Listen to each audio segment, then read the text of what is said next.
Hey everyone, Anthony Fantano here, internet's busiest music nerd.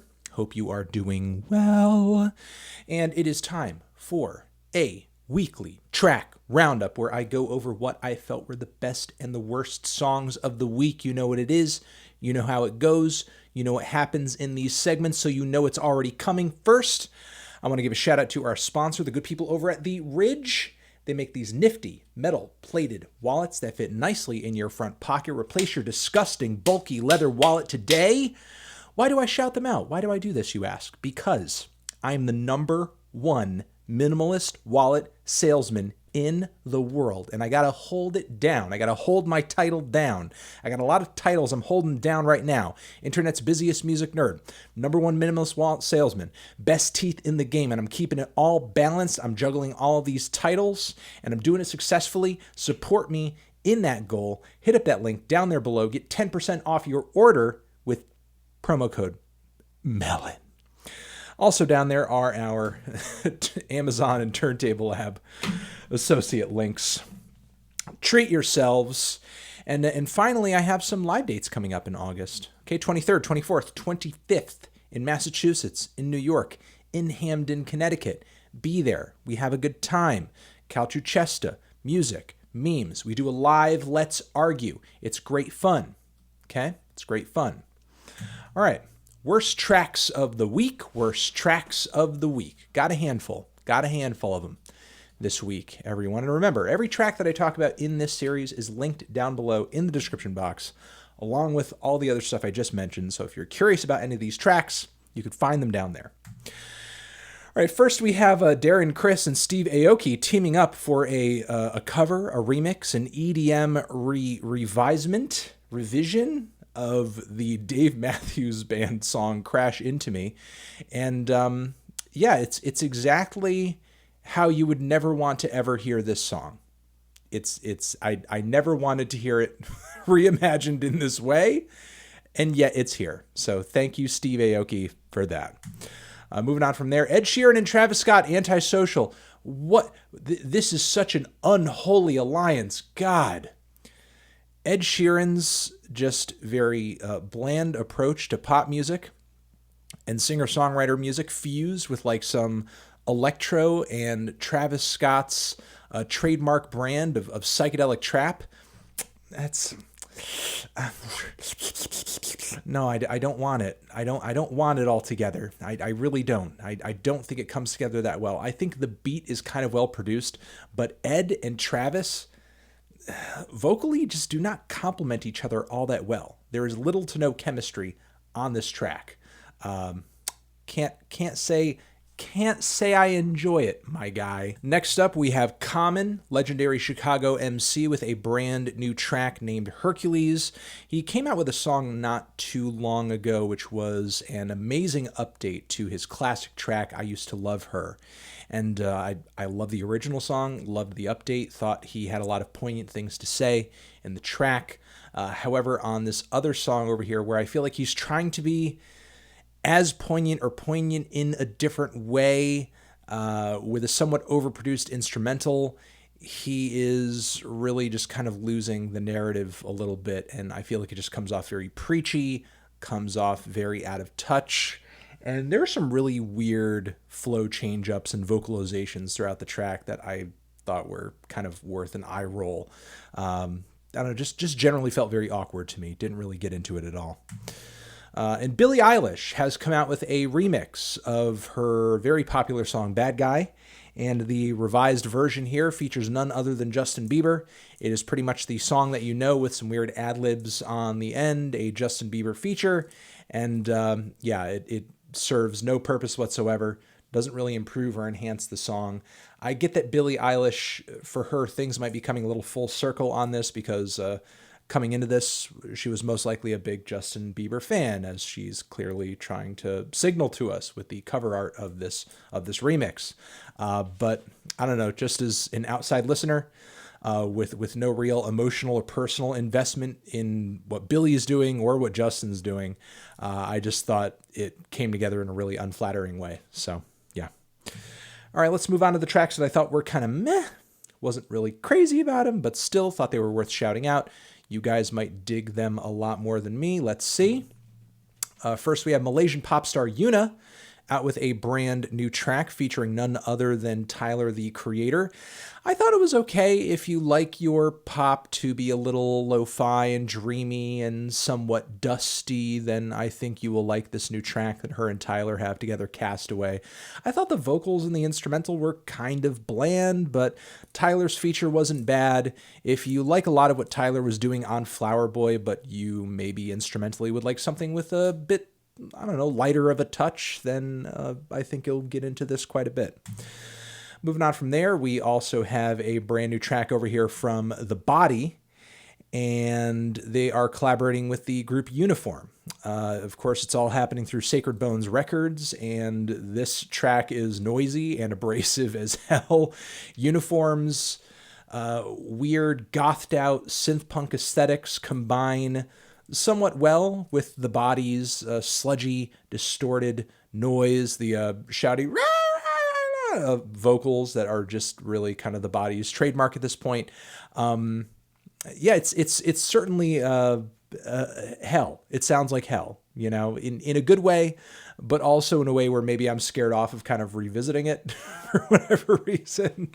It's gonna totally blow you out. It is abrasive as hell. It is unforgiving, and the track is titled Penance, and it certainly feels like I'm going through that. So here we go. All right, moving on from there, Pharmakon, an artist in the world of noise music, experimental music. She has a new record on the way. Never been a huge Pharmakon fan, but I do like that she continues to be a consistent creative voice in this particular genre of music. Self-Regulating System is the name of this new track over here. It's a bit of a slow burner. Takes a while to get to the point where it is at its climax of noise and ferocity, but still, it's a pretty interesting track. Moving on from there, we have an artist that has recently made it onto none other than Stones Throw Records. Someone who goes by the name of Peyton. To Spare is the name of this new track, this new single over here.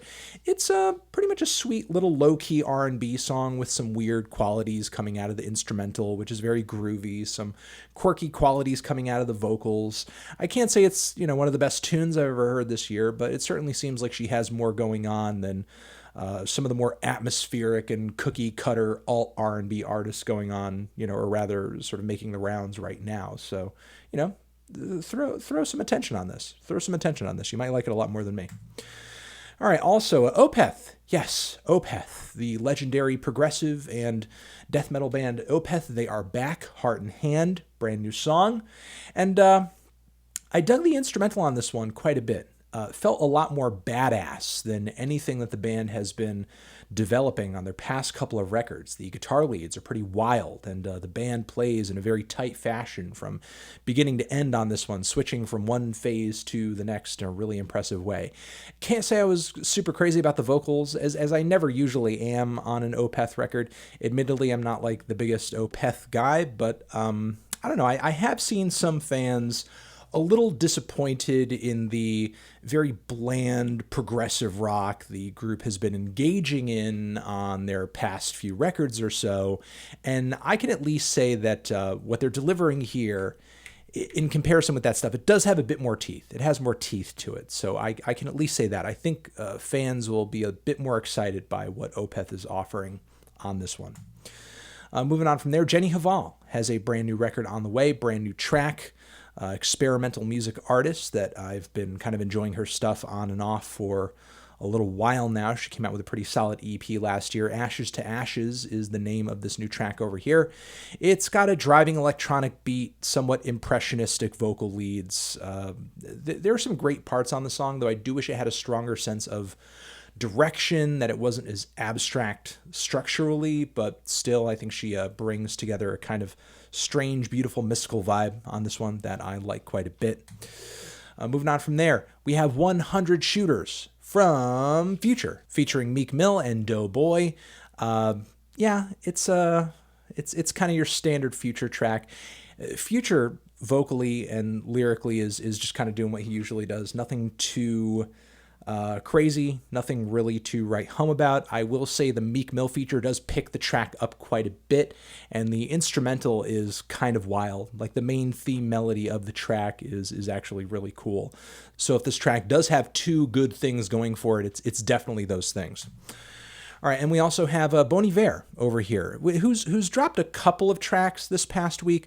The one I'm mentioning here is the one that I didn't care for all that much. The next track I'm going to talk about I liked a lot more, but this song over here, Jelmore, is a very low-key, glitchy piece of art pop balladry without a strong structure to it. I wish it came to a greater climax. I wish the instrumental didn't feel so jarring. I do appreciate aesthetically what it's trying to do, the risks that it's taking, but I can't say I get a whole lot of gratification out of it. And also Beyonce has a track out, Spirit, which of course is attached to the giant Lion King soundtrack. And yeah, it's okay. It's dramatic. It's overproduced. It's kind of powerful. Vocally, I don't really think she does enough to sell the verses on the track. I think the choruses are pretty solid, but the verses do feel painfully underwhelming. I think that partially has to do with, again, her performance and her vocals not having that much presence on the track, but for whatever reason, her voice doesn't really feel all that loud on the track to my ears either, so not exactly sure as to why she feels a little lost in the mix on this one. Again, to my ears anyway, but still, even if that wasn't the case, I do find the song to be a little drab. I don't know. All right, let's move on to the tracks that I thought were the best this week. The best tracks this week, the ones that really got me going, the ones that excited me the most. One, Portrayal of Guilt, is a Screamo outfit that dropped a pretty solid record last year that turned quite a few heads in the Screamo scene. They have a very noisy, I would say even violent approach to the Screamo genre. And Scarcity is the name of this new track over here, which is forthcoming on a more miniature project the band has coming out very soon. And this is like a very heavy, a very noisy, a very like furious brand of Screamo. I would say it even like kind of borders on metal in some respects, while still staying pretty true to the Screamo form. So, I don't know, I think that makes the band stand out in a pretty unique way. That and just the animalistic performances they pack into their tracks, especially this one over here, Scarcity. Again, Scarcity. It's solid. Moving on from there, the OCs are back with another teaser track to their forthcoming record. If you love that garage punk, if you love that psych rock, you will dig on this track, Poison Stones, quite a bit. I like that this song is a lot more direct than the 20 or so minute jam cut that they dropped not too long ago. And this one over here stands out aesthetically because the band packs in all of these weird, glitchy synthesizer bits that are actually pretty cool. It's 3 minutes and change, so it's a lot more straightforward and to the point.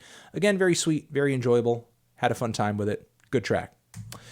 And also Old Town Road, Billy Ray Cyrus, Lil Nas X remix with Young Thug and Mason Ramsey. It's fun as hell. I cannot wait for this song to be the longest number one single song running, longest running single song number one ever of all time. Because if he keeps dropping remixes like this, that is most likely what is going to be the case. I also love that he keeps just dropping horse variations of the cover every time. It's amazing. I'm dying. And also Bree Runway, a pop artist who I highlighted a few weekly track roundups ago. She came out with a track last week that slipped by me, but I am now shouting it out. It's a new song featuring Brooke Candy. Big Racks is the name of it. I will say the main theme melody of it is a little repetitive, but the instrumental and the vocalizations are just too weird and too wild, like to not appreciate just how out there this track is. I mean, this certainly excites me because I feel like in this new pop paradigm where we have people coming up who are taking the pop form and are doing some supremely weird and creative stuff with it, people like, Billie Eilish, people like Charlie XCX, and a host of other people, and of course Brooke Candy as well is connected to this. I would actually say she's a pretty early adopter to a lot of these weird pop sounds. that wasn't really all that well understood when she first kind of came onto the scene. I think a lot of people just kind of saw her as too weird and wrote her off. And nowadays, I feel like Brooke Candy is looking more normal than ever, as are artists like Bree Runway. And, and not to say that Bree Runway doesn't stand out. She certainly does. I think this Big Racks track is a really funny, postmodern, catchy, almost like bombastic, as far as like the bass and the instrumental on this thing. There were parts of it where I felt like, is this like kind of a deconstructed club thing, or is this like an industrial thing? I couldn't quite tell, but I don't know. It just feels very much now. I'll just say that. It feels very today. And today, again, I'll say I think there are a lot of artists out there, Bree Runway included, who are doing some really creative things with pop music. All right, Bon Iver, who I have to shout out again in this segment with the track Faith, which is another track that he's dropped in the past week. This song is actually a very rich, beautiful, gorgeous ballad with some amazing instrumental climaxes, solid singing from Justin, really righteous, feel-good, powerful song that is actually on par with the last track that he did. That was also a powerful ballad with very rich instrumentation attached to it. So I don't know, Justin, I feel like is kind of surprising me a little bit as of late. So I guess I'm continuing to look forward to what he's dropping, what he's putting out. All right. Also, I want to shout out, finally, I think this is the last one we're going to mention in this segment, Ashnikko. Also a pop artist in this new paradigm that I was just talking about, who's pretty wild, who's pretty off the wall, who is sometimes raunchy in her lyrics and has a very bold personality as well.